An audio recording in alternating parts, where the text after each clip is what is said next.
What is up, everyone? I'm here at the RMAP. RMAP? That's what he said. That's what Craig said. I am at RMAP RMDE 2018. I'm just going around looking at the parking lot here. I'm not driving. I'm not old enough yet. And even if I was 16, they'd probably say, "Oh, well, you got to be, 18 and licensed and all that stuff." So yeah. But check this out. Don't worry. I'll get the doggone mini tripod so it's more stable eventually. But yeah, so this is the parking lot. I'm here. It's kind of a cold morning. There's the guy I'm riding with. Here I am. You want me to just a picture? No, I'm recording right now. Oh, you're recording? Well, yeah. Okay, we're going to be... Video Bob. That's good.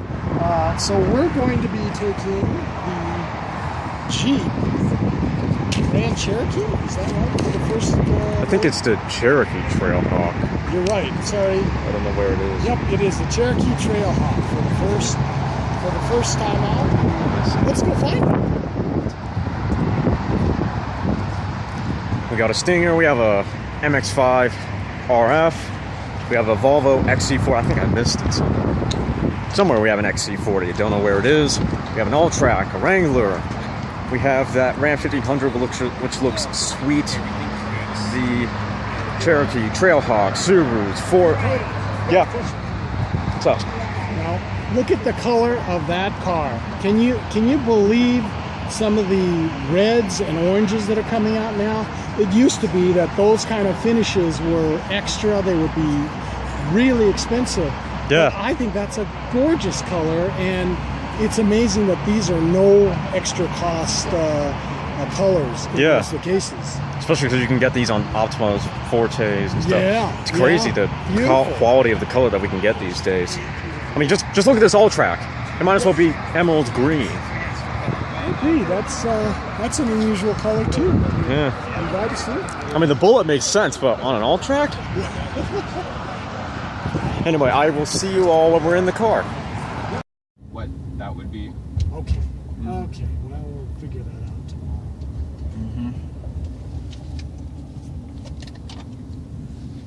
So I'm guessing up here they want us to turn right. They want you to turn right at Airport Boulevard under overpass. Great. And then turn left on Pena Boulevard. Okay. So we're going towards DIA again. And just note here, Cody, this start-stop system on this Jeep is really very unobtrusive. You really have to be paying attention to notice that it's actually operating. But there's a question for you. For every product that does this, they have to obviously build in a higher capacity starter, because it's going to be used over and over again and everything else. Does it really make that big a difference in terms of mileage? Is that what we estimate that with the start-stop feature, you're going to save annually about a 2 to 3% increase in fuel. So you'll savings of about 2 to 3% in fuel savings over a year with the vehicle. Is that reflected in the EPA mileage ratings that have to be published for each vehicle? I really couldn't tell you, because that's more or less a cell phone readily available for you. Nice. Yeah, nice. By the way, I want to mention to you that one of the things that I'll be doing with Redline Magazine is not only will we be doing, I'm going to have to write this week. We're going to try to get an article about RMDE, including, just some initial comments on this vehicle as well as whatever else I'm trying. Okay. But then later on during the year, I'll be doing a more complete test drive. I don't know if this vehicle will stay in the fleet here in Denver. If it does, then I'll be able to do a full test later on. But hopefully there will be 2 bites at the apple, because we'll talk a little bit about it for September, and then later on into the rest of 2018 and into 2019, we'll be trying to look for vehicles that specifically manufacturers brought out for RMDE. Oh, great. Yeah. No, that's awesome. Yeah, I'm sure Kelly will have something out here, if not this one, then another Cherokee that we can get you in. But before I go on, I just want to make sure that I didn't miss a stop. We're supposed to go on for 5 miles, so I think we have some time. We do, and Yeah. I know that they were saying that we go on to this particular block. Right, we call it a mid-cycle activation, Okay. an MCA, but I mean, it's so much more than that. I mean, it's not just a few tweaks. Sometimes you talk about a refresh, or you just tweak a little bit here and there, or maybe you change the headlight.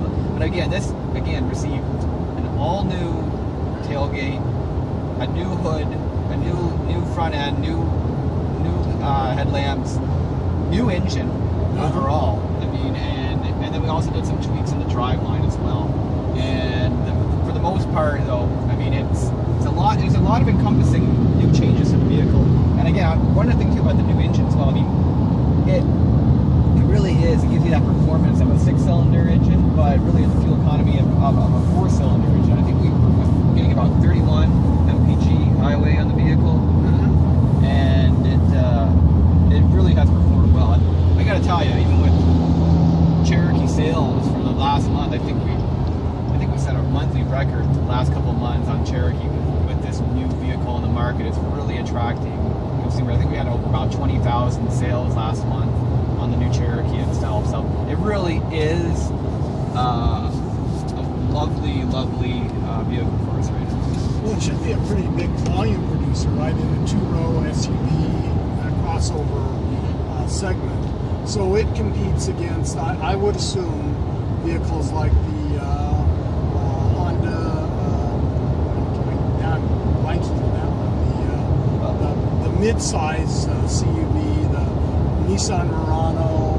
I mean, we typically place it against the Ford Escape, the CRV, and the RAV4. And those are typically, I would say, the three that we look at, position it.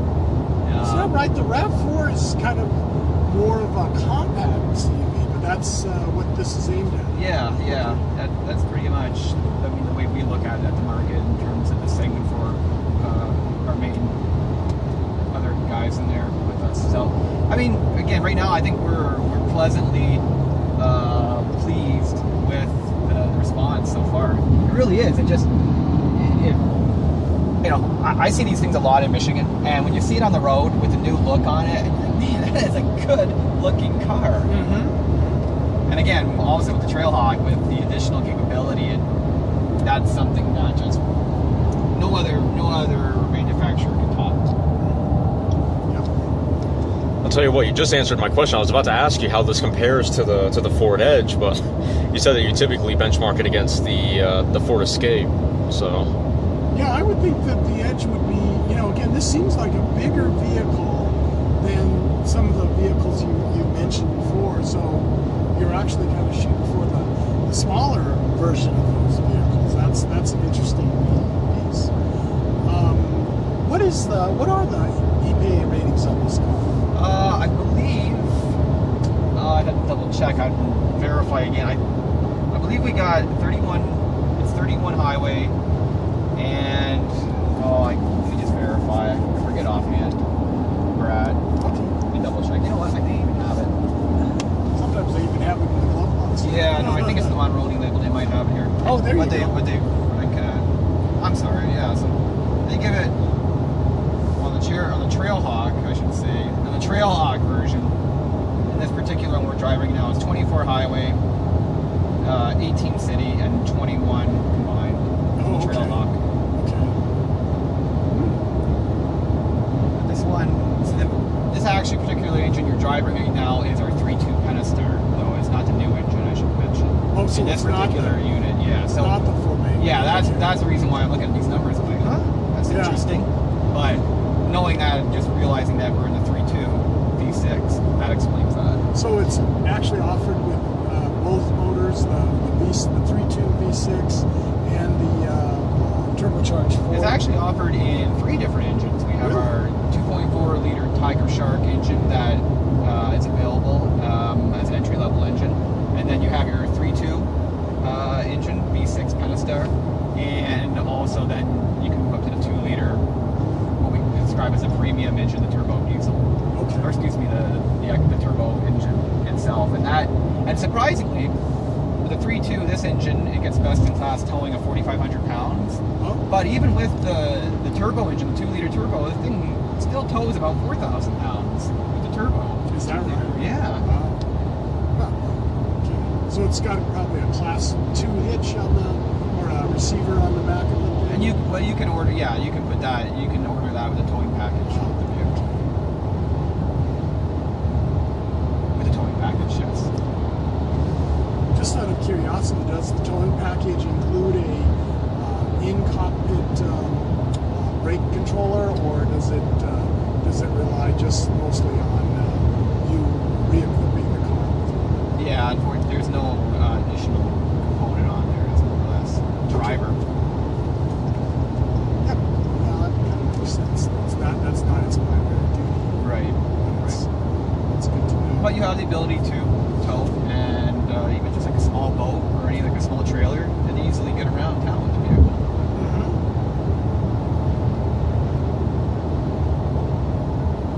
We may have a wet day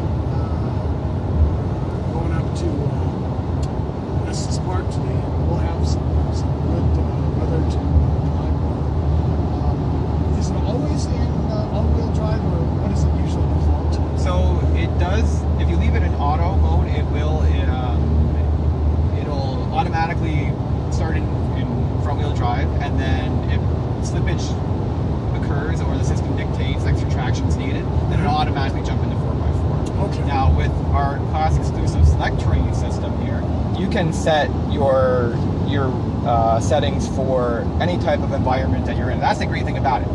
That are poised for growth. I mean, it's part of the 5-year plan that our senior management team revealed just the past couple months, even from a global perspective. Like Jeep is really becoming a global brand, and you see that with the sales have almost tripled annual sales globally, and even just in the past, I would say, a handful of years. And the vehicles that you see today are well equipped to handle a number of different markets, and you see that with Compass, you see that with Renegade and Cherokee and Wrangler now, and a number of these vehicles are built in multiple locations throughout the world, and the expansion on the brand itself going global has been nothing short of a tremendous success. And we continue to push the vehicle and to push the brand to new heights. And I think there was a study, even just totally off topic, I mean, the most recognizable global brands in the world, and you have brands like Coca-Cola and Disney, and Jeep was right up there along with those brands. So everybody knows essentially what a Jeep is from its foundations back in World War II to today, and where the vehicle is and where the brand is going. It's quite exciting. Yeah, no, I can see that, and I looked at that announcement that back when Marcion was still the head, but so yeah, they're really positioning Jeep to be one of the crown jewels, and it'll be interesting to see how that all goes. I'm just curious, since you're with a global brand, do you have any interest in going to represent Jeep overseas in some markets, or are you happy where you're at here in the States? I'm happy where I'm at. I should say, full disclosure, I'm actually Canadian, and so the first couple of years I was with the company, I worked in Canada, and so I spent a number of years in Canada communications, and Canada, US is kind of the same thing in a way, but this is now almost changing my dynamic a little bit and looking stateside on the vehicles. And but with global perspective, you never say never. It's exciting time being part of the brand overall. Sure. We have some great colleagues that are already positioned around the world from a PR perspective. So I feel like we're always, even though we're based in the US, you get the global sense already, because there's a number of times you're talking to colleagues around the world about the vehicle, and they're talking to you about the vehicle. So even though you're based in the US, you really do feel the global effect on it anyway. Sure. Back to this vehicle, this is basically aimed at the North American market, or is it again a global product that we will see in I don't know, Europe, Asia, other places as well? It's a global product. It's available in a number of different countries as well. However, compared to some of their other products, it is produced solely in the United States. So it's built in Belvedere, Illinois. It began production. I guess we go west from here.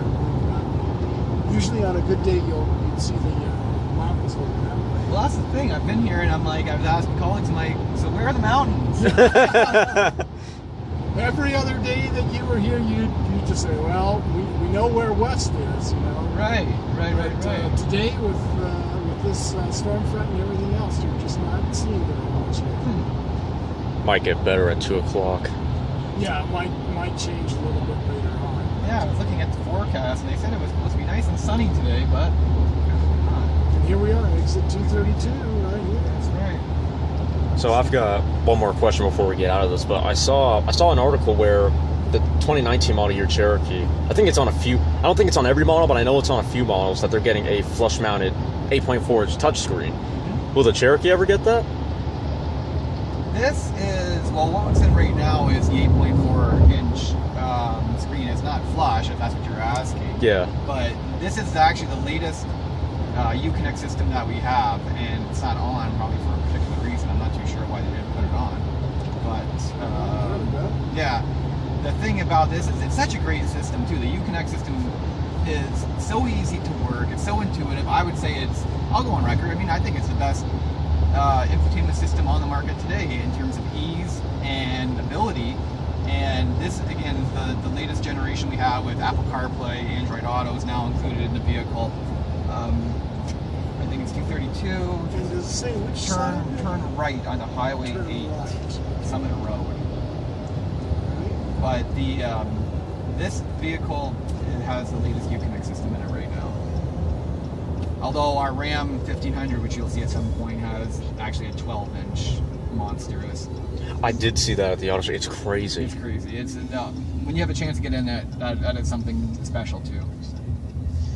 I will say that the 8.4. I was in Over here. I believe so. I was in a rental Ford Edge a little while when I went to Texas, and that their Ford Sync 3 system, it's not bad, but Uconnect is far superior to the Sync 3 system, and not just in ease of use. Not that the Sync 3 system was hard, but the icons, the Uconnect system is far more attractive. It's a nice looking system. It's an easy to use system, and that's, I think that's really what we hang our hat on. The fact is, yeah, it doesn't have to be complex to make it good. It's a great system, just again to get what you need out of everyday driving. And again, I think that's something we're really proud of too. Yeah. Well, thanks again for riding with us. No, thank you That was guys. fun. That was great.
tell you, I asked Redline, Rocky Mountain Redline, about whether or not this was available, because for my publication, we have a lot of folks who do towing, and they're interested in what the latest RAM is all about. For sure. So, you know, one of the things that I'll be doing is writing, and it'll probably appear in about 2 weeks in our September issue, about all the vehicles in this drive. But I'm going to want to get some extra time in this vehicle. Hopefully it's staying in the Rocky Mountain fleet. I think it is. I think it is. I think Kelly said, it's going to go right into the fleet that's out here. So I think, I think you'll be able to get it. Good, because I think that people want to know what is the capacity anymore. I mean, here's a question for you: with the half-ton market now moving into area where the 3/4 ton. I mean, this can now, according to everything that I've seen on it, it looks like it can tow what a 3/4 ton. Yeah, it's you know, the horsepower wars, the towing wars. It's just figs of this truck are 12,750 pounds of towing. Right. Now, and, I know you're very right. And the question is, it's almost like horsepower wars when, you know, they had pony cars.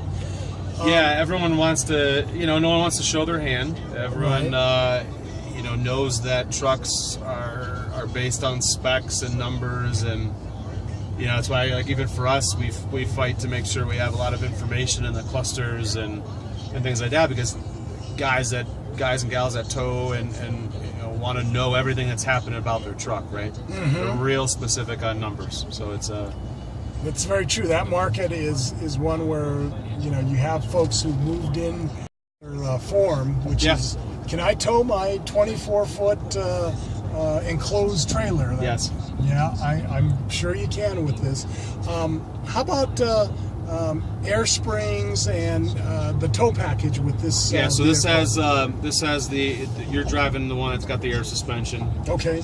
We do have a basically trailer tow prep package as well, and then you can get the trailer brake module separate of that. So anyone that just wants to have the integrated trailer brake, you can have that separately. But the tow package, which I think this one actually has, comes with the trailer tow mirrors, the hookup for the lights and all the stuff in the rear.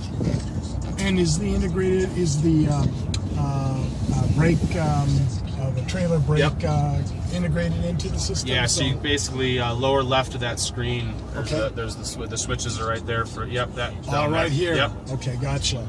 Nice. Yeah, and it supports, light electric, full electric, all the modes of the trailer brake. Okay, very nice. And with the air springs, will it automatically level? Yes. Level the truck as well. Yep. Wow. Yeah, it's a really nice feature. Load, kind of that load leveling, and it's constantly active, so it's keeping it nice and level. You can, we have off-road 1, off-road 2 settings depending on the speed. You can get into those. We have exit and entry mode, which you can do also on the key fob. So kind of walking up to the truck, you can drop the truck down. Gives you the ability to get into it easier, which is nice. So my question is, and I know that this is not a technical one, but I'm sure that it has to be debated internally, is with all of these half tons, like this vehicle doing the work of what used to be a 3/4 ton market, doesn't that kind of rob Peter to pay Paul? Because Ram has an awful lot of nice 3/4 ton trucks as well. Well, like everyone's just pushing the boundaries. So those guys that are running the bigger rigs they're towing. And there's something to be said for some of the diesels and the Cummins and some of that stuff. You can't get in the light duty truck. So there's definitely features that you're paying for and you're getting with some of the heavy duty pickup trucks that you can't get on the light duty trucks. So that's sure. Sure. That's a big part of it. But everyone's going bigger, so they're just pushing their trucks to the limit. That's a good truck. Yeah, it's a good ride. And boy, you know, again, they did such a great job of integrating that. And this, yeah, you're right. This is a nice handling truck. Well, yeah, the Hemi is Hemi's the output of the engine's virtually unchanged from the outgoing model. Okay. A lot of it was to reduce. You know, we shaved 225 pounds of weight. 95% of the truck is done with high strength steels. 95% of the frame is done with high strength steels. is that right? Yeah. Now that must be a new record for the half-ton truck market. I don't It's think... you know, when you dissect this truck really from the ground up, it's just every little stone's been turned over to say, all right, we're gonna shape as much weight out of it as we can, get obviously the functionality of the truck up there. So there's been a lot with fuel management and just being able to use the 4-cylinder mode for the Hemis longer. There's these they're called active tune mass modules that are on the frame that basically shake 180 degrees out of phase to whatever vibration the frame is feeling. So it allows the truck to actually sit in 4-cylinder mode longer, because we'd have to shut off 4-cylinder mode. Actually helped us with, you know, even just colors and textures and tones.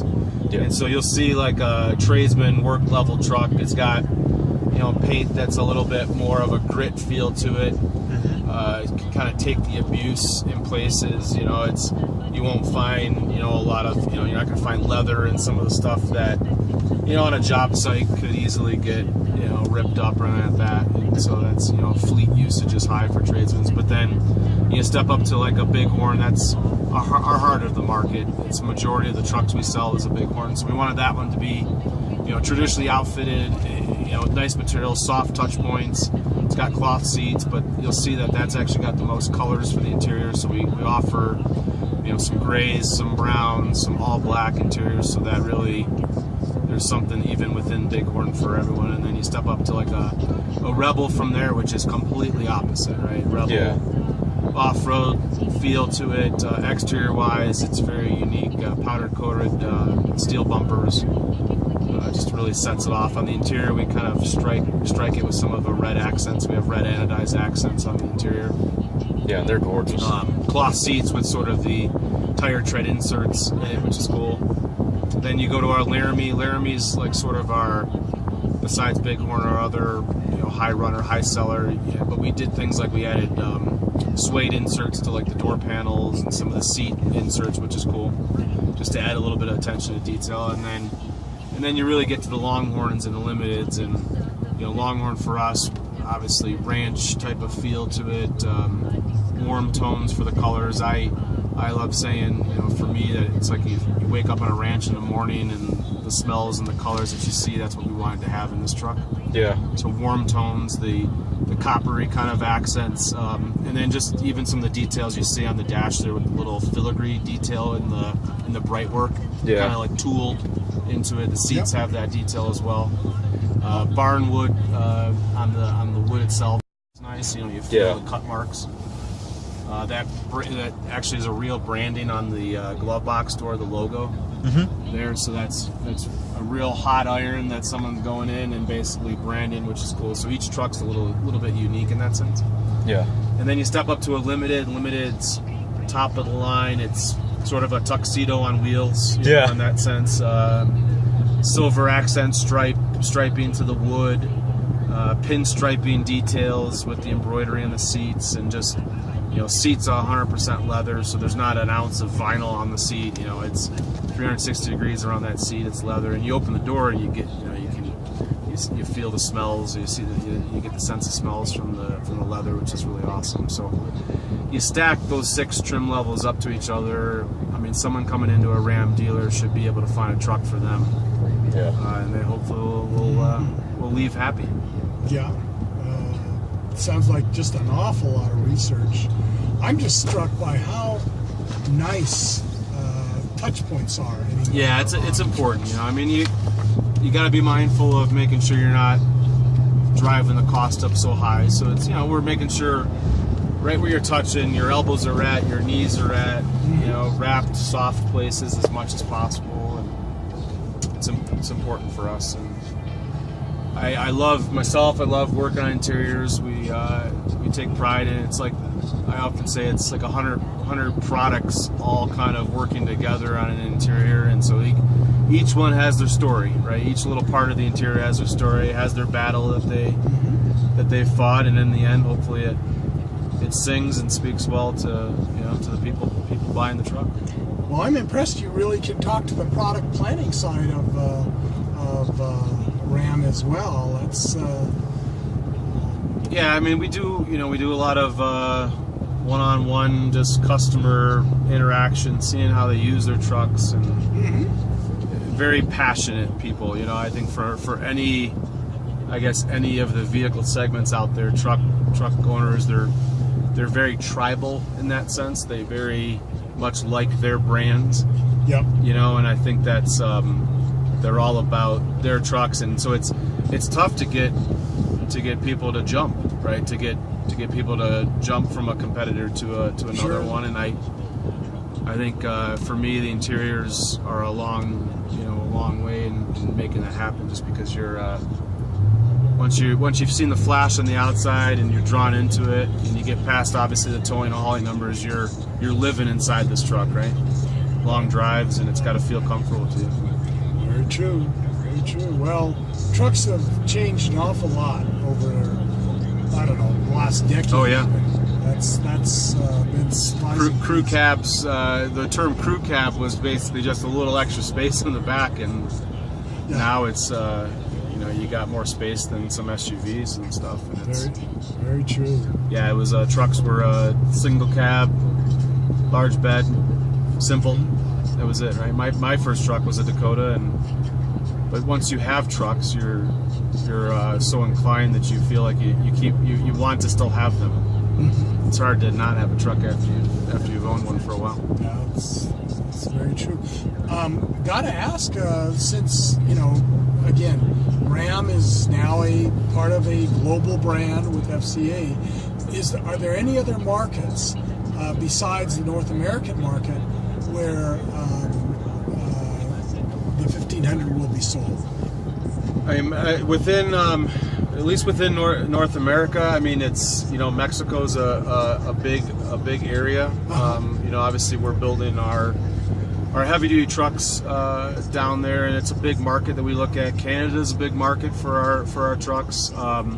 Globally, yeah, I think we're working to build kind of that broader network. The RAM brand has a good knowledge base out there with customers, I think. Reputation. I think once we did separate from Dodge, the truck lineup, it's really helped to kind of foster, for both divisions. Dodge is about cars, people movers, Right. fun to drive, thrill stuff, and the trucks being all about the work trucks and getting the job done, which is good. So I think we're constantly making sure that we're listening to the rest of the world, and if we can get the truck out to there, we will. Yeah, although I have to say that, when you look at just the market, Yeah. at this point, and say, well, where, we surpassed the high mark, according to a lot of the pundits on that, but trucks continue to be an area where people continue to not only replace work trucks, but Yeah. the demand and the type of vehicles that are needed to serve the upper end of the market, that still seems to continue to grow. No, I think it's growing more than ever. A lot of people, it's a status symbol having a pickup truck. You're looked at as a helper in that sense too. You're the neighborhood best friend if you have a pickup truck, and still people, I think, are being conscious of how many vehicles they have in their household, and in some cases then Proposition is Italian design. It's fine. I went to the 500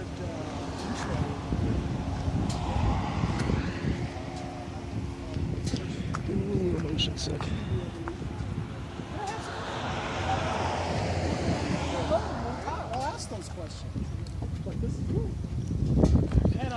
glad to see that, you know, it's got the stretched wheelbase because I had. Yeah, I can smell a little something's burning there, huh? What is that? Not me. It's not us, is it? Almost smells like brakes, but No, it doesn't even smell quite like brakes either. It's kind of got a funny smell though, doesn't it? Want me to pop the hood or anything? Check. See, now I don't even smell it. I smell it more inside. Maybe just went through. Yeah. we didn't notice anything like that when we stopped on the way getting here. So Maybe it's just from the other car or something.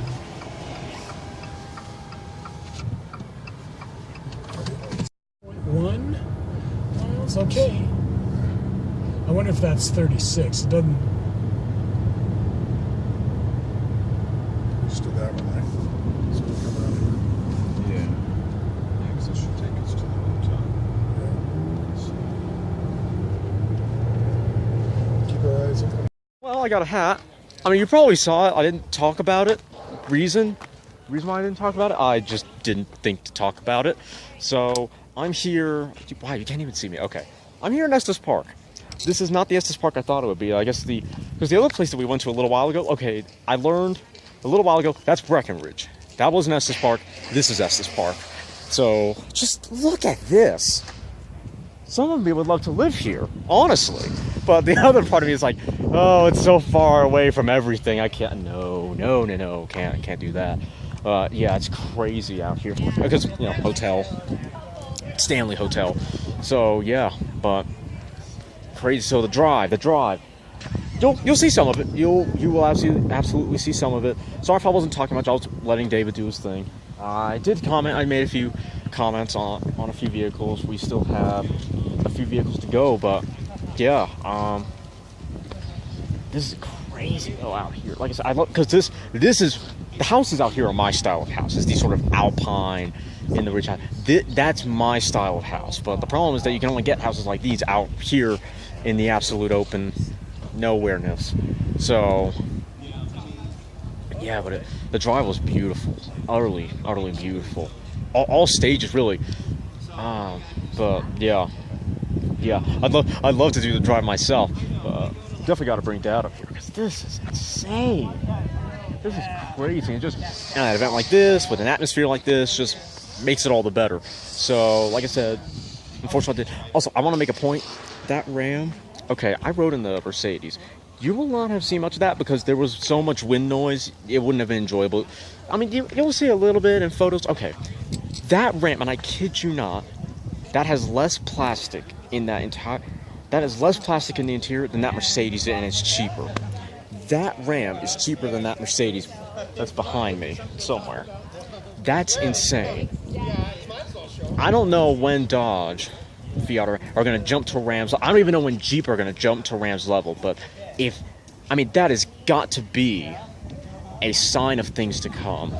That Ram has got to be a sign of things to come, and if it is, if we're going to get quality interiors like that, Mercedes better be worried, because I was certainly surprised by the plastic in the interior. I was a little disappointed, and apparently it was 89 grand, and there's a lot more plastic in actually important areas than in areas that are touched pretty frequently, resting your elbow, so on and so forth. So I was surprised. I was very, very surprised, and I should probably do it like this because this is what all the vloggers do. They hold it like this, but this tires my arm. Yeah, so that Mercedes, not a bad car. I didn't like the wind noise. That was annoying, but yeah, it was that Mercedes. The interior, I don't know. The fixtures, I think, in and of themselves, are more polished than that of the Ram. But in the Ram, it really doesn't matter because it's so minor. Because the rest of the interior is so much better. That I can't get over that Ram. The Fiat got in the Fiat 500X. How was the Fiat 500X? The Fiat 500X. Okay, that had the 2.4 liter Tiger Shark, and I haven't ridden in a car with that engine in a long time. And I have to say, it's not a bad engine by any means, but it needs to be replaced. It definitely needs to be replaced. The Mercedes, that was smooth, that was fast, it rode well. We rode in a Cherokee, and it's not the 2018, it's the 2019, thank God. And we had the 3.2, and that's fast. The interior, I have to say, I have an article going up. I don't know, I didn't get any video, but I do have an article going up on, and it's about the rental Ford Edge that I took on a trip to Texas. I mean, I want to make a point. I was at Texas, and now I'm out here, which is basically another vacationing spot. Awesome. But anyway, and I mean that in the best way. And the Cherokee was surprisingly smaller on the inside. But I think the Edge is wider, maybe longer. I don't know. The Edge had a surprising amount of space. It definitely had more than the Cherokee. But apparently the representative, Jordan, was saying that the Cherokee is more like an escape competitor rather than an Edge competitor. So that's interesting. But then again, as far as I know, Jeep doesn't necessarily have an Edge competitor. The closest thing to an Edge competitor that I know of is the Grand Cherokee, and its base price is high. Put it this way: the base price of a Grand Cherokee is higher than that of a base priced Edge. So, which would I pick? I'd still pick, and I will say this: the Ford had a lot of soft touch, but the Cherokee didn't have as much soft touch materials. It actually had a surprising, not terrible, but definitely a surprising amount of plastic in the interior. But I'd still, the Edge is a very, very good competitor. Let me say that. I'd probably still get, because I prefer the Cherokee. I prefer Mopars, but I couldn't blame anyone for choosing the Edge over the Cherokee. It makes sense. It is a logical competitor. It's a little bit bigger, so it's a little bit of a jump, but it's still, I'd say you could still compare the two fairly. So this is some of the lineup of cars. I don't know. I don't think it's all of them. I don't know. Maybe we do have the Cherokee. I don't know. I haven't seen it yet. Maybe I missed it somewhere. Oh, okay. No, we don't have the. Okay, well we have the Subaru, the Stinger, the M5, and the All-Track, and the Nissan. This Subaru, that. Okay, so we don't even have the Cherokee yet. I wonder where the Cherokee got off to. That's a little bit strange. Yeah, haven't gotten to ride in the Stinger yet. Really want to ride in the Stinger. Yeah, so I'll chat a little bit more, I think, later. Don't know what, but I think right now I'm just gonna take a lot of pictures because I have a few videos. I definitely have more than a few videos, so it should cover a few stuff. I'll take more later. A little video from the wrong phone about the Bullet Mustang,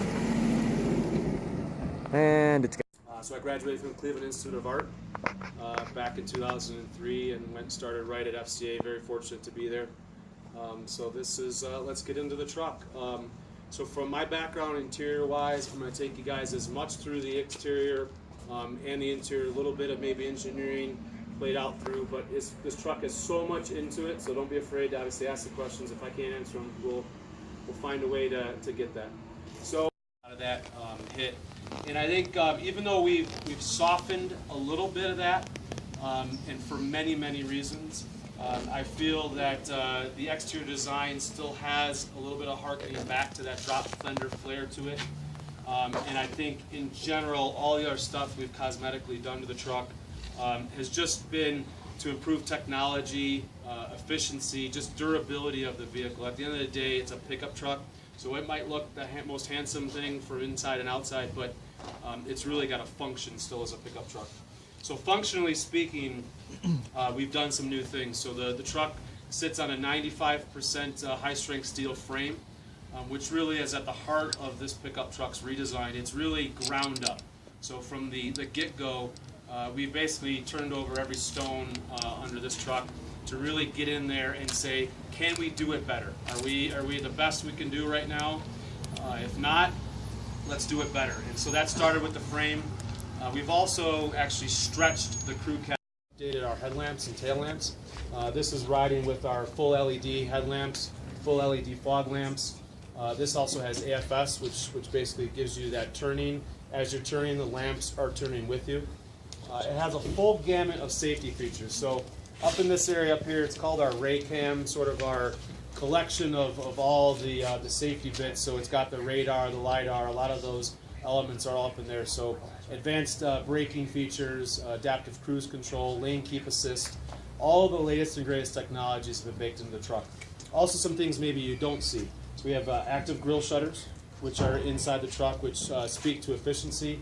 That was a lot about the vehicle in general, was to shave weight off of the pickup truck and get some of the efficiency gains back in. So we shaved about 225 pounds of weight throughout the vehicle, say on this crew cab model, and that came within a combination of interiors, things like going to electronic park brake. That was 25 pounds of losing the manual park brake system there. So just every little place we could think of. On non-air suspension trucks, we have an air dam that actually deploys underneath the truck at a certain highway speed. It comes out, actually gives you a little bit of aero improvements through that. On vehicles like this one that are equipped with the air suspension, the truck itself lowers by about 1 inch or so to give you a little bit of that aerodynamic benefit. Gone in there and closed up all the gaps, fit and finish. Some functional things, this is steel bumpers. Every one of the trucks, front and rear, have steel bumpers, so even the ones that are painted, they're not a plastic fascia, it's a true steel bumper, and our guys out on the ranch like that because they push open the gates and stuff with steel bumpers, so that's kind of nice. Some other things in general from an aesthetic appearance standpoint, there's 6 distinct features from aesthetically on the Longhorn, the Limited, the Tradesman. A lot of that is in our grills, a bunch of different finishes, a bunch of different chrome finishes. Our wheels, we have 16 new wheels that we designed for the pickup truck, and that was actually based on upgrading basically the drive line. So it has a new 6-bolt lug wheel instead of our 5 bolts, so that meant that every single wheel design was brand new. We upgraded the brakes to 18-inch rotors across the board, and the wheels go up to 22-inch wheels. This is sitting on the 20s, but you can get 22s on a Longhorn and a Limited as well as a Laramie. So we feel there's a good gamut of that stuff. 12 colors, 4 of them are new. Really every little combination you could probably think of, we love to be able to give you inside this pickup truck. So maybe as I have you guys maybe come a little bit around the side of the pickup truck, and kind of show you a little bit about the stretch of the vehicle that I mentioned, that 4-inch stretch of the pickup truck. You can really see a lot of it was in the door, the rear door. So in general, the B-pillar itself moved 1 inch rearward than the outgoing model, which actually is great for outward visibility when you're driving this vehicle, because that pillar is now a little bit more in that natural blind spot that's there. The rear door went 1 inch, and then there's 2 inches the back of cab. And when you open the rear, I always love starting with the rear because I think that's a big part about this pickup truck, is just, I think, the cavernous space that you feel within this pickup truck. From us on the inside of this pickup truck, we kind of had 3 big cues. So it was storage, functionality, and technology. And I think you're going to see that wherever you're looking at this vehicle. So we talk about storage. So you can lift up both sides of the seats. There's no lever to lift that up. It's actually just an over-center type of pivot. That gives you a really nice, clean load floor. We actually shaved the tunnel. We used to have a tunnel that went in the back there. Shaved that clearly down. Floors as low as possible to really give you all of that good space back there. We also have some devices like this that actually fold out. So this thing is in the deployed position, actually folds back in, gives you, again, a little bit more space. What's good about that is you can kind of put, like say, a 4-foot level, fishing rods, even a gun. You can throw it back in there, put the seat back down. Now it's closed and covered, kind of hidden storage. It's a big part about our pickup truck and pickup trucks in general is storage. Having good, closed, lockable storage is key. Some other great features with the crew cab is basically we have now a reclined seat. So in this pickup truck, you pull the lever down here, the base of the seat now scoots down, gives you about 8 degrees of backward angle, which is great for comfort. If I'm not driving this pickup truck, I love being in the back of the seat because it really feels like a limousine back here, especially with the 4-inch stretch. This seat's in a normal driving position, and you really get a sense of the cavernous space that you got back here, which is pretty cool. Other things, we drop our headrests, they go down as well. we have the deployable center console there, which actually drops down, gives you the feel of like kind of a 2+2 type of captain's chairs feel to the back. We have tie downs in the floors. We also have storage bins in the floors, so it's a RAM exclusive to have these in-floor storage bins. They're actually 5 inches larger, which actually allows us to put a drop hitch in there now. It's a great spot. Throw the drop hitch in there. It might be dirty. It's great. You can pull that bin out and clean it out, and it's all good because you want to probably keep this interior looking pretty good. So in terms of other notable things, I think the characteristics, the 6 characteristics of the truck going from tradesman to our limited is really true on the interior in terms of the choices of materials. Our tradesman pickup trucks, we wanted to make sure they're going to get abuse. They're going to see a lot of random drivers going in there, especially if you own a fleet service. So we wanted to make sure all the touch points, there's still some softness. The seats are high wear vinyl seats, which give you the ability. You got belts on there, you got some things. They're not poking into leather. They're not scraping and cutting stuff. The seats are good high wear. We have the ability to do a vinyl floor in there. You can wash that out, obviously, in those situations. The paint finishes got a little bit more of a grit to them, which can get a little bit more of an abuse on a tradesman. You step up to a Bighorn. Bighorn comes in with our cloth seats. It's probably one of the biggest sales in terms of percentage within the trucks that are out there. So we decided to make sure we had 4 different interior color schemes throughout the interior, so kind of give you an all black feel to maybe a black and gray, black and brown. We then, Wait, can I just turn the radio? Sure, yeah, of course. I was just Turn that country off. 19-speaker Harman Kardon system that's available on the pickup truck, which is good too. So Bighorn, middle of the road. Then we step to Rebel. Rebel is a very vastly different looking truck from the outside. Nice powder coated front and rear fascias, completely different grille. But on the inside we have this striking red anodized kind of feel to it. It's got vinyl seats with the actual tire tread of the tire itself that we're riding on for the Rebel actually embossed into the seats. So there's just really every place that you look, there's just a lot of attention to detail. And hopefully you guys are picking some of this stuff up, especially as you get into other vehicles other than just this Longhorn. After Longhorn we get to Laramie. Laramie now brings in our leather seats. We've done things like we've added suede to the leather seats. Just again, a little bit of extra attention to detail for us goes a long way. Longhorn, limited, very much the top 2 kings in terms of what they're outfitted with, in terms of leathers, real use of real wood, real use of metal. Very important for us. We have the highest percentage of leather as well as real wood than any of the other truck manufacturers out there. The seats are 100% leather, so every place you touch and feel on that seat, it is leather. Things to note on those seats is even on a Longhorn, you got those little buckles in the back of the seat. Just again, that little extra added attention to detail for us goes a long way. Limited, basically very similar in terms of content, but it just adds a completely different look and feel. The wood has got actually a black and silver pinstripe in it. The metals are different. The colors feel a little bit more, I guess, attuned to like more of a city truck compared to, say, this more of a southwestern flair to it. In terms of some other notable stuff, storage, like I was mentioning, in the rear is a big part. Probably one of my most favorite features of our pickup truck is our center console. So most of the pickup trucks come with the bucket seats that have the center console. That actually, I encourage you guys to play with it. It's got about close to 50 liters of volume, sheer volume, just alone in the center console itself. It actually, the whole center area moves with a touch of a button. You can slide it back and forth. You can put your cups kind of in different positions. So maybe you as a driver, you love kind of having it all out of the way. You can pop your purse in there. Pretty easy access to that type of stuff. Or you can close it all up. To give a sense of size and space, you can fit a 15-inch laptop in there pretty easily. So you just can pull that back and drop it down, which is really nice. In terms of technology, we have a whole host of new features for this pickup truck. We made sure we have a lot of USBs. Connectivity is a big part of this pickup truck. So we have 5 total USBs. 4 of them are our new Type-C USB, so if you're familiar with that, it charges phones and other devices like 3 times faster than a traditional USB. It's becoming the new standard of USBs. We've made sure we put that into this pickup truck. And we also have a fifth one that's a charge only. So you'll see those ports. I encourage you guys to, if you got a Type-C USB, try it out, because it does really charge the phone that much faster.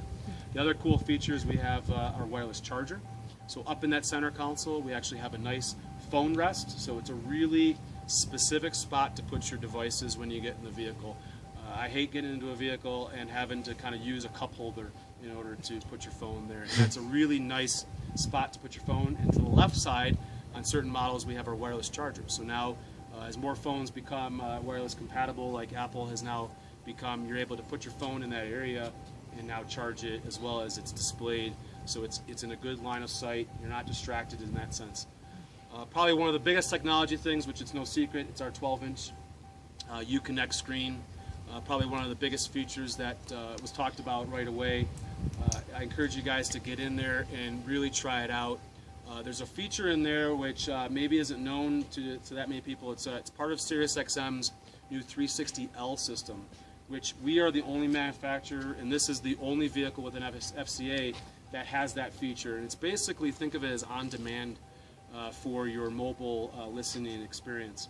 And so basically, SiriusXM has thousands and thousands of hours of listening experiences, talk shows, podcasts. That is all available at the touch of your fingertips. The system's going to start to learn your listening preferences, start to realize maybe you listen to a lot of Howard Stern, and it's going to then say, you know what, hey, maybe he had so-and-so on, you also listen to that person. All right, here's a podcast that had those two people on, and it'll give you up in sort of a related section of the screen. The screen itself, 12 inches. It's like having a tablet really at your fingertips. Pinch to zoom. Pan, all those features you come to love kind of on a phone and a tablet, you can do that on the pickup truck. So things like getting into, say, your seat controls when you're in your HVAC, you can actually just flick left and right and you can get to those rather than drilling further and deeper into, say, any of the menus and stuff like that, which is cool. Probably my favorite feature of the 12-inch screen is when you have Apple CarPlay, Android Auto, which is on this vehicle. You can actually move it to the top. It'll sit on the top of the 12-inch screen, and you can utilize the rest of the system right below that. So you're not going back and forth. It's not taking over your entire screen, which has become the standard, I think, on most vehicles that are out there. And that's one of the benefits with having as big of a screen on this pickup truck as we've put in it. So with that, I mean, there's a lot of stuff in there, as I mentioned. Obviously, if you haven't gotten into it, definitely get into the truck. I know it'll be here tomorrow as well, and so will I, so I can answer any questions. What's the sticker on this? This one starts at $53,000, and this truck specifically is at $66,000. It's missing basically ram box, and it is missing, which is good. I'll talk about it. We have 3 powertrains available for this pickup truck. This is standard with the 5.7 liter Hemi. And basically on top of that, we have our new e-torque system, which is our mild hybrid 48-volt system that we have for the pickup truck. So that would be an add on top of this. This truck doesn't have it, as well as the ram box. And then all of our vehicles, especially in the low line, start with our V6, which is our Pentastar, and that's mated with the e-torque system. So any V6s out there that you'll eventually be able to drive will have the e-torque, and then on top of the Hemi, you'll have the e-torque as well. And it is a mild hybrid system. On the Hemi, it produces an added 130 pounds of torque, basically at the line, off the start. So as your vehicle is normally getting up to speed, this thing is boosting 130 foot-pounds of torque into the system. So it's not adding on to the top of what your torque is for the vehicle, but it's like seamlessly going in there. In terms of shift points, it's actually going to take over seamlessly, which is really good. And that's probably one of the biggest differences between this and most normal start-stop systems, is you feel it's pulling the truck, which is really nice. So any other questions? Towing capacity on 4x4. So the 4x4, I'll have to get back with you. I know the normal 4x2 is 12,750 pounds, but it is dependent on cab configuration and stuff. So we'll get you the numbers. For that on-demand Sirius XM, is that an extra cost feature? So it comes standard with the system for the year. Much like the rest of the Sirius XM system, when you buy any of the FCA vehicles, it's standard for a year. It's part of a suite of features that they offer. So yes, after that year, it's part of their subscription, but it's basically a little bit on top of the normal subscription. And how about the e-torque system? Does it have any effect on EPA ratings for the vehicle? Yes, and I know they're doing a drive right now down in Lexington, so we'll have to make sure Kelly gets you the numbers in terms of the actual rated numbers. I don't know if they've specifically public knowledge yet, but yes, that was the part of it. You know, it's not about the e-torque system's not about trying to tow more or haul more. It is really trying to keep something that a lot of people love, the 5.7 Hemi, and making sure that we are being fuel efficient with it. As the interior designer, what comes first? The engineers come and tell you we want to put this, this, and this in, and you figure out where to put it? Or I think one of the best things I love with our team, the truck team, that we have been together with this truck through the years, and I think we really work seamlessly in terms of we're coming to them, say we really want to push this, we want to do this. They're coming in with open arms and open ears and saying, yeah, we can do that. Those guys also know their trucks too, you know, the vehicle development guys. This is how we should do this, and we base, it's a good marriage, I think. It's a good union between the two, so it's a back and forth. I think it's both of us. I know the Rebel doesn't have the 12-inch screen as an option, but I saw a little while ago on Ralph's Instagram that it might be an option later. Do you know when, as a general year, when we might see that become available? I think right now I can tell you, I think the 12-inch screen has gotten a lot more reaction than I think we were maybe anticipating for us. So I think that's the beauty. How we've worked out the interior is very modular in that sense. So it's available on Laramie, Longhorn, Standard, Unlimited, and I think as the demand grows, you know, we'll keep evaluating it on its appropriate. And there's a ton of people asking for the Rebel, yeah, with the 12-inch. What's your typical customer? We honestly have 6. I mean, that's the beauty of the truck, but a lot of bighorns. You know, we think of that as your entry-level family type of hauler, maybe basically occasional home renovation type stuff. Maybe you've purchased a new house, that's why you're buying a pickup truck. But with the size space we have in the back here, 3 full-size car seats can fit cross car in the back there. We have 3 tie downs all the way across, which most vehicles can't achieve. The ability to slide those seats also is great. You can pull the car seats a little closer, which is nice. So Bighorn, I would say that's the heart of the market. Younger family at his heart. And then really we're seeing a huge uptick in sales on Longhorn Unlimited as the new one has hit out there. And that was very intentional. We were throwing a lot at this pickup truck, so we hope that also becomes more apparent too. Higher sales there. Good? Felt a raindrop. Any thoughts on doing massaging seats as your counterparts do? I think we are, the truck market is so competitive. And so I think we're gonna keep an eye on that. You know, we have heated and ventilated, heated and cooled in the rear seats, heated steering wheel. So there's a lot more. I think the creature comforts of the rear seats are there.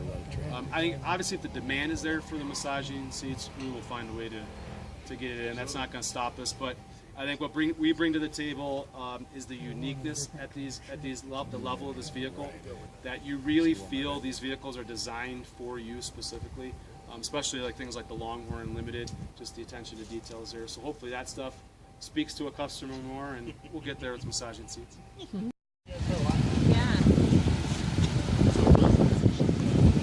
That's fine. You want to do a walk around? Huh?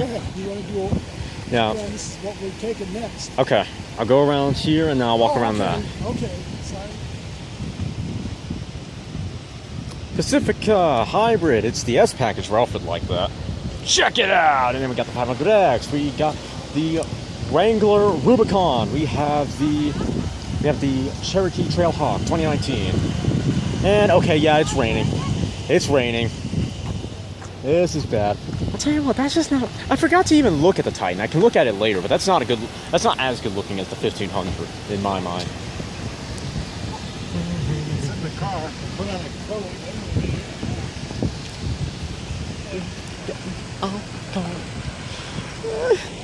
Righty, I will see you all in a bit.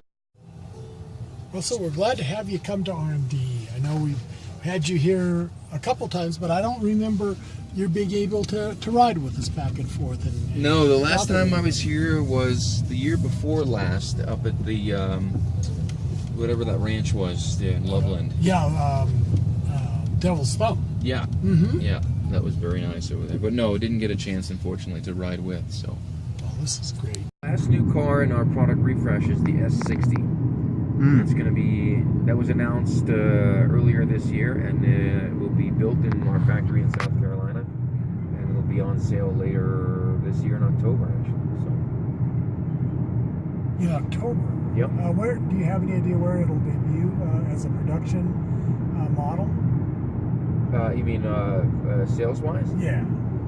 Well, I'm sorry, sales-wise. I'm not even sure. Have they done a lot of reveals in the shows and for media? Yeah, we revealed it at our factory opening in That's right, I do remember that. Yep. I do remember hearing that.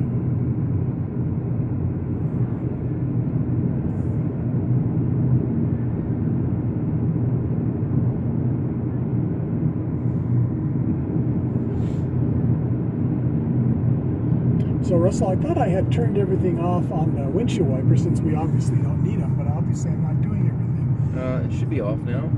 Should be? Yeah. Okay. I don't see the icon on the dash. Okay, yeah, I didn't see that either, but I noticed it was still They keep going? Is it in the off position as well? The stalk? It looks like it is. I thought so, yeah. Yep, Try moving it down one. Down one. Yeah. Okay.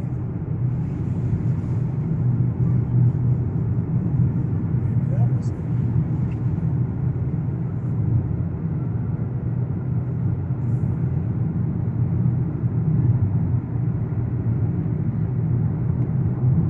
So Russell, going back and forth from Estes Park is like the back of your hand. You've done this many times. It has been a long time, David. A lot of it is, it's kind of like opening up a box of old letters in the attic you haven't looked at for a long time.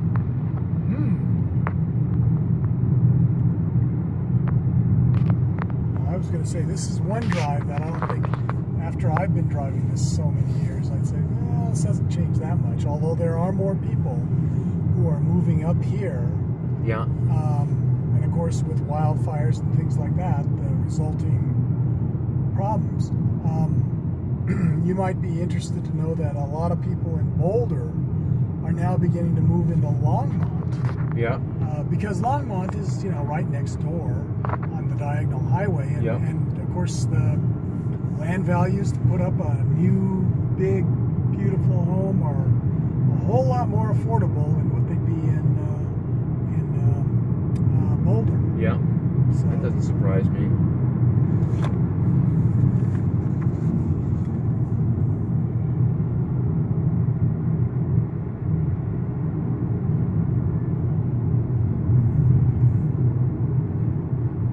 Is there development up in the canyon? To be honest, I haven't seen Boulder Canyon for a while. I know some of my friends who live up in Netherlands say there's always somebody who's, they're always hauling a bunch of material up there to put in new homes and things like that. So I can't imagine that slowed down a whole bunch. No. That's not for the faint of heart, though. Yeah. You got to really be dedicated. You've got to want to be up there. Yeah. It's not like you run down to the store for a jug of milk. I mean, you do, but, not the one in Boulder. Yeah. Well, anymore, I think that things are stretching out so much, you'd be probably surprised how close some things really are or have become. But, yeah, it's still a matter of, we've got so much that we can do, but it's going to cost an awful lot to transport materials up there and do everything else. Are you in Denver or Boulder? Or? I'm in southeast Aurora, so we're just across the Denver line near South Havana and East Isla. Right. So close enough in that we can get to everything that we want to. In fact, my wife and I were talking about, sure, we could sell our home easily and make a nice profit, but where the heck would we go? Where are you going to go, right? Yeah. So for the same amount of money, yeah, there's not ready to downsize at this point.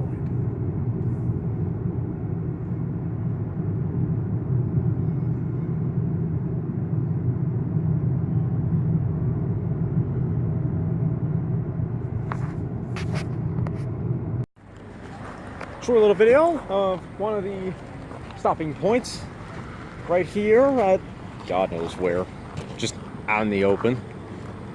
You're lucky to get in the BRZ. So yeah, I got a lot of cars here. Just so I think we're going in the Stinger next. 4C, just caught it. So and check it out. Come on, Cody. Let's see here. Maybe they're not. Maybe no one's taking that Mazda. Yeah, let's see. So we got a bunch of cars. A few people are pulling out. A few people. I mean, okay. For a second, look at the Titan compared to the Ram.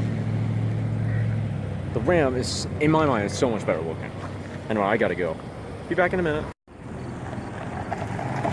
I vote M5.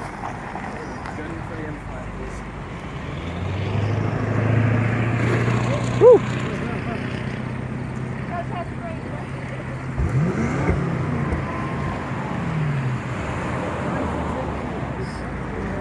Oh, okay. It is busy. Didn't know we had it.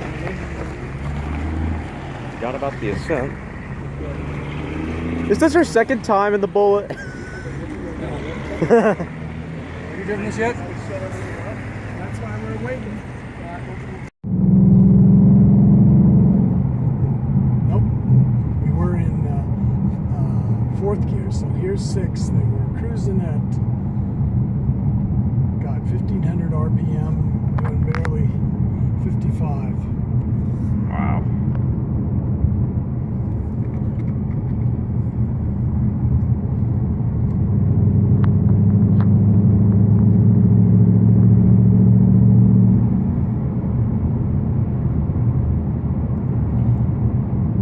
So one of the things I do know about this car is they have what's called a flat plane crank on this, and you can, I don't know if you could hear it, but you know, it sounds kind of roary when you get started, but I can also feel vibration from that engine as it comes around. It's not as well balanced as a counterweighted crankshaft, but it produces more horsepower at high RPMs because it's got that inertia. Yeah. And boy, I have to say, Cody, this would make one hell of a race car. In fact, I think that in some of the classes that I've heard of, they've said, nope, if you want to race this car, you race it against the Lamborghinis, the Ferraris, the 911 GT3s, you know, cars like that.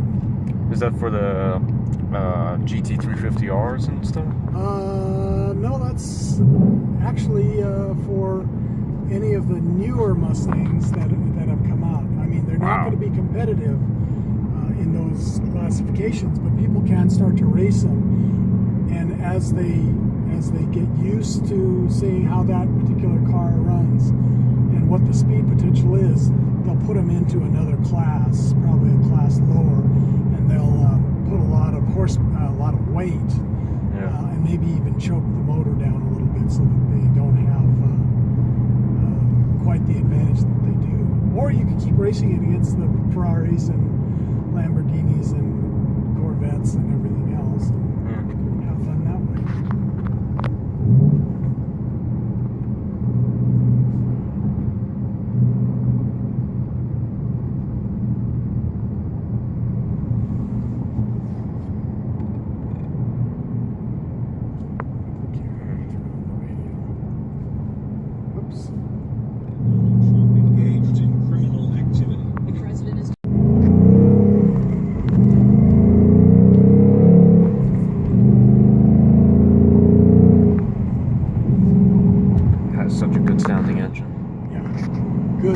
roadie roar. Oh boy. Good test of the Right brakes. up to the brakes.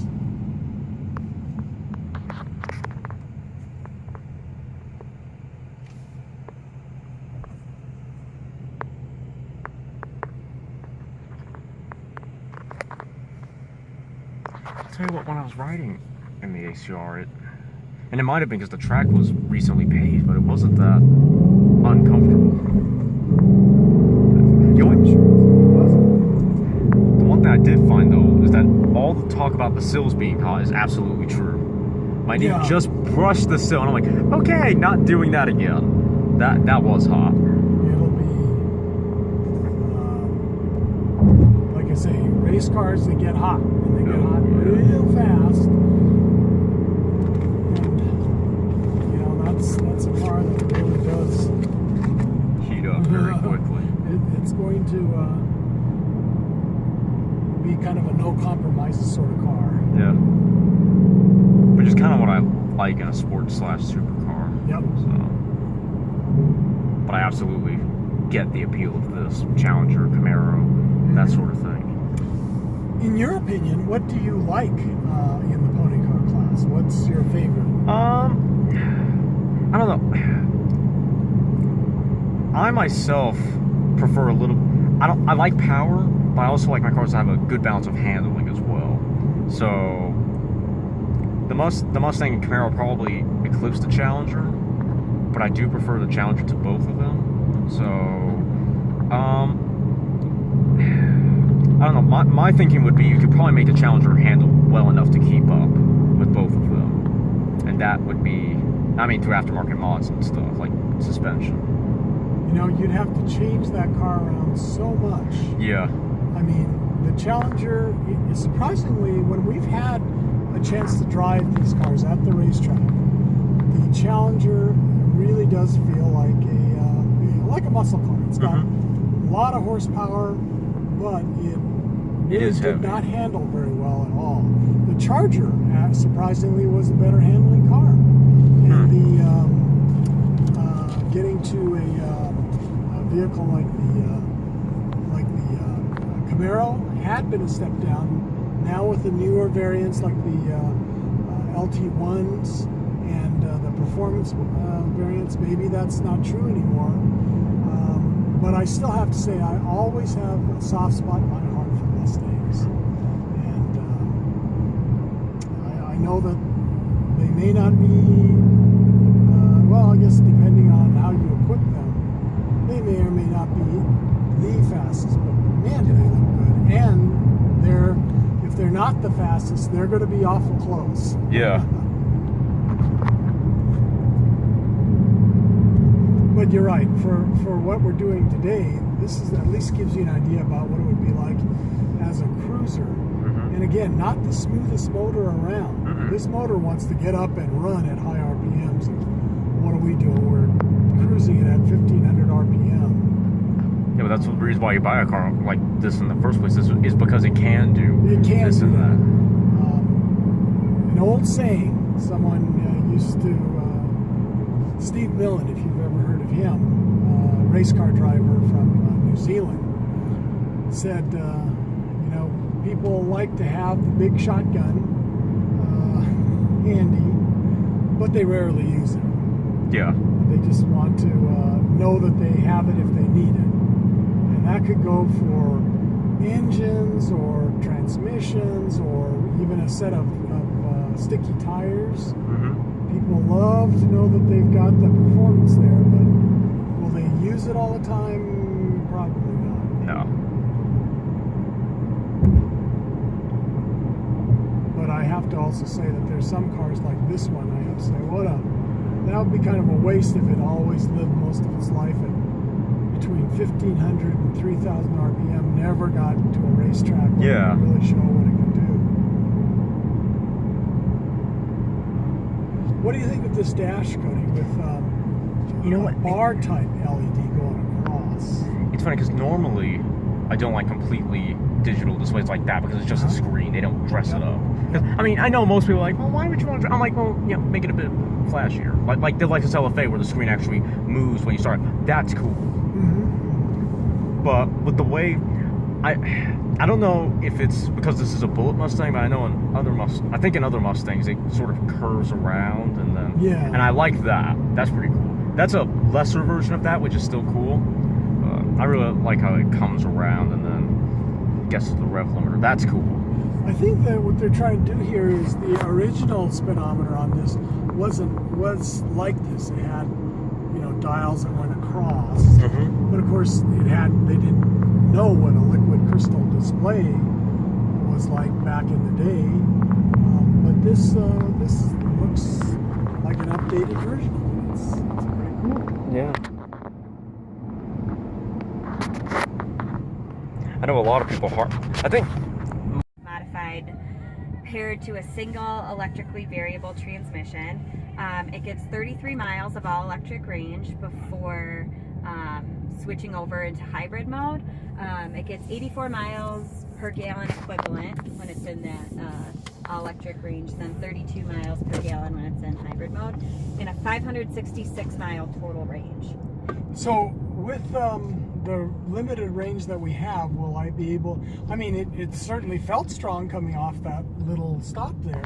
Yeah, so it'll actually like kick back on, and with the regenerative braking you should be able to get a little bit of a charge back, and you'll kind of feel, you know, the instant torque that you get with like a hybrid powertrain. So cool. Yeah, it's fun. It feels strong. Yeah, it's got really good driving dynamics. So the battery for this is located in the second row where our stow and go tops are typically located in our gas model. You know, because of that we can't stow our seats, but this allows us to put more comfortable captain's chairs back here, so it's kind of like a nice little trade-off. If you can't do stow and go, we'll give you a little bigger chair.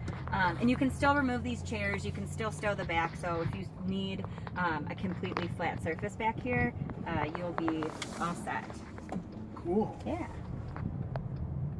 These big rigs. Hello everyone, well this is the end to a very busy day. Oh man, you wouldn't believe it, just been in so many vehicles, had a lot of great chats. Oh, crazy. This has been awesome. Got to chat with him. Got to meet Ryan Nagode, I believe his last name is. And that was awesome. But yeah, so right now I'm just walking through the parking lot. These are just doing a bit of a walkthrough because I couldn't earlier because I was so darn busy and I had to scrambling. So yeah, we had the All-Track. I didn't get in these. I didn't get in the M5. I didn't get in a few of these, but I did get in a few awesome cars, including that 1500. Apparently the M5 is still on. Big Beast needs to move that. Oh wait, they're moving the Nissan. Look at the seats on that thing. That's pretty crazy. Got in the Bullet Mustang too, so that was pretty darn cool. I mean, that was just. They had the Rogue, which apparently has Pro Pilot. I'll have to ask if anyone got to. I'll have to ask if anyone used the Pro Pilot. I wouldn't be surprised if someone did. I know I wasn't in it, so I sure didn't. Not that I drove. Yeah, we had this pretty darn cool Super. We had a few sports cars here today of varying calibers. But this is probably the wildest looking car here. The M5 is crazy, but this is wild. I mean, this has the biggest wing here. It's the only car with a wing here that I know of. I mean, okay, fine. You have a WRX STI. That's not a part of this group. Yeah, the Pacifica Hybrid, very pleasant to drive. Very peppy, actually. Very, very peppy. Did I mention it was a Pacifica Hybrid? Yeah, not just the normal. And it's the S, and it's a 2019, so that's really darn cool. So, yeah, it was pretty darn sweet getting in that. Despite the fact, someone would say, oh, it's a minivan. Yeah, but it's a really nice minivan. Honestly, it's not even a really nice minivan. It's just a really nice car. You don't even really need to call it a minivan because that is a negative connotation. You had the car I started this bit of the video off with, the Mazda MX-5 RF. Unfortunately, I didn't get in this, but it looks so good. Just, oh my gosh. I want one. I do want one, but what I want even more is for them to make a 124 Spider with a more classic. Don't get me wrong, I love that roofline, but I'd like the 124 to have a more of a classic traditional roofline. Think Sunbeam Tiger, Harrington Coupe, E-Type, that sort of thing. Then we had the Mazda 6, didn't ride in that. Apparently, Matthew, who I spoke a bit with, said it was good. Then we had the Fiat 500X, that was good. Not quite so cramped in the interior. It's not as cramped as you might think. It's not that. I mean, it is a small car, but for a small car, it's actually really, really good. Then you have the comparatively massive Tiguan. You had the Cherokee Trailhawk, which I got, and I didn't get in the Ascent, although that does look really darn interesting. I'll have to research a little bit more on that and see how that does. They have the JL Wrangler Sahara, not Sahara, the Rubicon. I was trying to get a few, can't see it. Anyway, like I was saying, I was trying to get a few, oh, hi, there you go. I was about to say, trying to get a few Easter eggs. Couldn't. Oh. Sonic boom! Sorry, there was something like an F-14 Raptor all the way in the distance, and then just a big pop, like a sonic boom. It was crazy. But yeah, this was gorgeous. And it's not the Laramie, it's not the Limited, it's the it's the Longhorn, that's what they call it, the 1500 Longhorn, I believe it is. Let's see. Yeah, it's a really beautiful truck. It's the interior. I was saying this to a lot of journalists out here, that the interior of the 1500 is almost better than that of the Mercedes, and the fixtures are better than the Mercedes, as you might expect. The difference is when you get to the actual materials of the cabin, because this plastic, and it's not a horrible plastic, but there is hardly any plastic in the interior of that 1500, hardly, and where there is, it's in areas that's more or less cargo, where it's not right in plain view. I mean, look, plastic, and it's not horrible plastic, but it's still in my mind kind of a cheap plastic, and you can still see it. There's nice portions in the interior, oh yeah, but right where those two fixtures are, I don't know if you can see it, that whole surround is just that's cheap plastic. So yeah, a little unfortunate about the interior on that E-Class. I think it's an E400, but yeah, that was a surprisingly plasticky interior, right? That even for, despite the fact I was in the back, that was very, very surprising. And yeah, there were a few cars. The Cherokee had a surprising number of plastic areas in the interior. This wasn't so bad for plastic. There are some not so great areas, but it is a relatively cheap car, so I understand. The Pacifica was nice. That had a better plastic than, I suppose, than usual. Yeah. Fair few cars had plastics, but again, better than the sort of Dollar Tree shovel kind of plastic. They were nice. Some of them were really, really nice. Others not so much, but yeah, so this has just been an incredible day. Yeah, so I hope we all enjoyed. This was an incredible experience. I'll get to editing and probably writing a bit more, and I'll see you all later.